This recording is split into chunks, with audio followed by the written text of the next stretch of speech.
The possibility of working is affected by various factors and on different levels.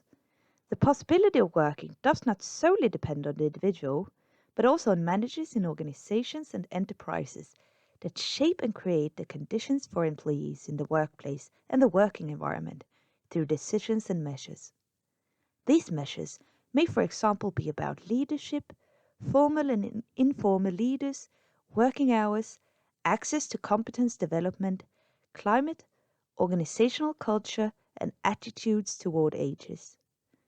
But the framework for the individual's possibility of working is created on the societal level through society's decisions on laws, regulations, pension, and social security conditions.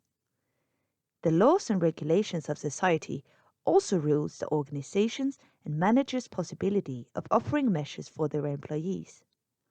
This theoretical model, the swAge model, that will be described in this lecture, visualizes the complexity regarding work conditions and is thought to work as a tool in the quest of creating healthy and sustainable workplaces. In our working environment and working life, there are several factors that affect and influence whether we can and want to participate in working life.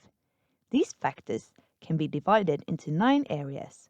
However, these areas are somewhat interconnected. The individual's health, of course, plays a large role in whether an individual can and wants to participate in working life.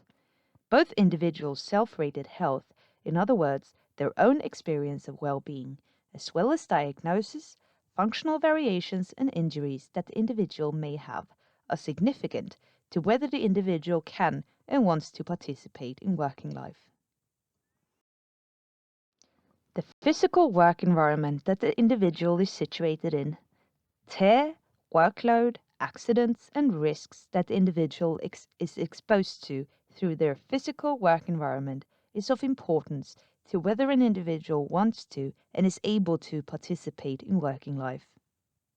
The mental work environment, in other words, the stress, demand, and control and threats that the individual is subjected to in their mental work environment, affects whether an individual is able to and wants to participate in working life. Working hours, work pace, and time for recuperation. What work hours we have, if it's full or part-time, night shifts or day shifts, as well as work pace, whether it is too high or too low, as well as time for recuperation between and during work shifts, so that we have sufficient breaks during a day at work, all affects whether an individual can and wants to participate in working life. Finances are important to whether we can and want to participate in working life. We want to be rewarded for our efforts and be able to afford our bills, costs for living, food, leisure activities, etc. Therefore, the personal financial situation is important to whether we can and want to participate in working life. Even though the swAge model's main focus is on working life and work situation, factors outside work affect whether an individual wants to and is able to participate in working life. Family, partner, friends, leisure activities and socialization is of great importance as a support to being able to and wanting to participate in working life. Factors that may affect participation in working life are, for example, taking care of children or an elderly parent. When the partner plans to retire affects when I want to retire, since many couples plan their retirement together. Furthermore, when friends and social acquaintances plan to retire, what leisure activities the individual has outside work, etc. Attitudes within the organization or enterprise are important to whether an individual can and wants to participate in working life.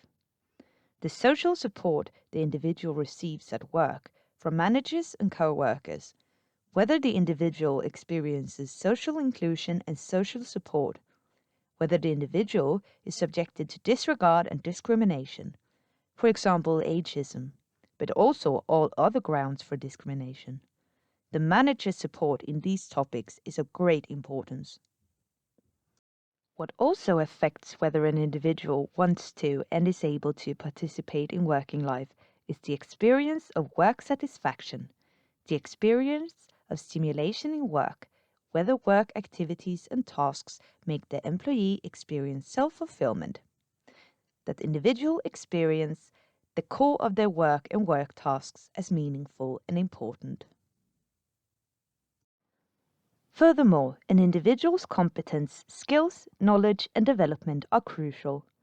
Whether an individual receives competence development throughout working life, that they stay employable through development, that everyone, despite of age, has the opportunity to join in new projects and competence development, so that enterprises and organizations do not disregard elderly employees by not permitting them to receive the same opportunities to learn new things and develop their competence, since this can make an employee feel that they do not have the right skills and competence to participate in working life. Analysis show that age relates to the 9 determinant areas that affect whether we can and want to participate in working life until an older age, and are therefore part of the swAge model. Biological age relates to the health effects of the work environment. Since health, diagnosis, functional variations are associated to the physical work environment, the mental work environment, as well as working hours, work pace, and time for recuperation. These factors all affect our biological aging. The chronological age relates and is associated to a personal financial situation through different benefit systems, laws, and regulations regarding age. These are all based on the chronological age. Social age relates to social inclusion and support. Since we receive different support and are perceived differently depending on our life phase, both in and outside working life. The cognitive age relates to the execution of work tasks, since our memory changes with age. Competence and skills play a part, as well as the opportunity for self-fulfilling activities. Age must be a part of the reflection on how to make working life sustainable for all ages, since these different determinant areas and different age definitions that relate to them affect us throughout our working life. To work or not to work? That is the question. If we return to the swAge model and the part that regards the individual level, we can see that the 4 different considerations whether to leave working life or not correlates with the 4 determinant spheres of the swAge model. The first consideration correlates to the first sphere of the personal health in relation to work environment circumstances, regarding self-rated health, diagnosis, physical work environment, mental work environment, working hours, and time for recuperation. The second consideration correlates with the second sphere of personal finances. The third consideration correlates to the third sphere of social support and inclusion, both in working life with leadership, social support, disregard, and outside working life with partner, family, friends, etc. The fourth consideration, whether to leave working life or not, correlates to the execution of work tasks, which contains work satisfaction, stimulating activities, self-fulfillment, skills, knowledge, competence, and possibility of development, etc. Tools and methods of operation to make the workplace sustainable for all ages. This could, for example, be to use the swAge model and systematic work environment management, together with available research and knowledge, as well as regulations and guidelines from work environment authorities. Interoperability and routines to examine working conditions based on predictors for a sustainable working life for all ages. To determine risks based on the predictors. Develop an action plan, timetable, and share of responsibilities for measures. To adopt measures and to follow up and verify the impact of the measures. It is important that we weigh in the age perspective in the systematic work environment management, because we know that younger and elderly employees run a greater risk of being subjected to occupational injury. Employees aged 55 years and above constitute a large proportion of occupational injuries with deadly outcome. since hearing and eyesight, as well as response capacity and muscle strength, generally deteriorates with age. Therefore, this must be taken into account when determining risks in the workplace.